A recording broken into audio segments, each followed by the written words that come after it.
Today I'm going to show you how to quickly and easily make dried super greens powder. So I'm going to take my face out of this frame for the most part so that you can see how it's actually done.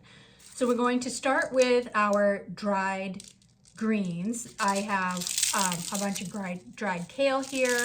You can hear how it's, how you can kind of get a feeling here for how easily it's going to powder up anyway. Very dry and crispy. When you dry them, you want to dry them down to a dry and crumbly condition. Doesn't take too long to dry greens. Most of them don't have a ton of moisture anyway. So, usually you can do them between like a 125 to 145. You could even go lower, but it will take longer. And typically they're done in say 4 to 6 hours when you do that. From there, the next step is just to get them into something that will pulverize them into a powder. Now, before we do that, I do want to note that I'm working with kale today, but you can do this with any kinds of greens. This is a great thing to do with leftover greens, especially if you have, say, like, your greens from the week, from your salads and your cooking, and you got a little left. Turn them into powder, keep adding to your powder jars. Use them up, use them in soups, salads, sauces, all sorts of things. Boost the nutrition in all sorts of things that you're cooking, roasted vegetables. And it's a great way to create a nutrient dense product that's really super simple and easy to use. So the powdering process, I work with my Ninja blender. It always works well. It has 3 blades in it, so it does a good job of powdering things up.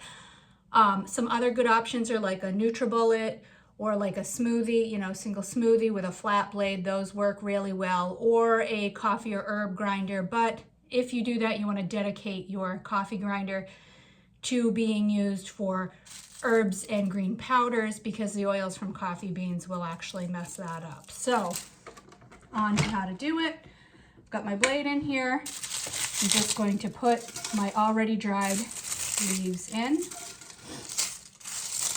You want to leave some room for movement so that the leaves can, they need to be able to move around, not pack in there, so that they can actually get chopped and powdered up. And put my top on, close it, power, and you can either pulse or go at a steady rate. I'm going to start with a pulse, probably do a little bit of both.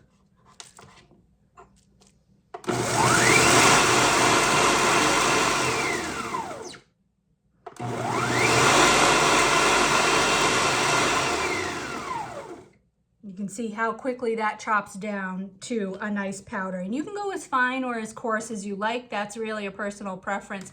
As far as preserving, it doesn't make a difference how far you go.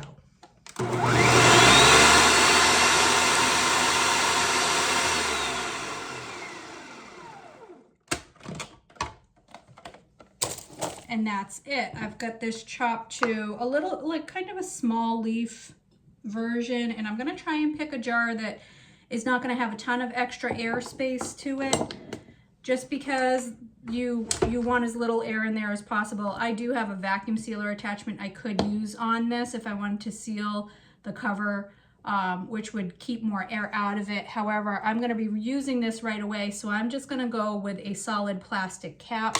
I keep these around. These are great. Fit right on your mason jars. You can get them for the regular jar size and the wide mouth.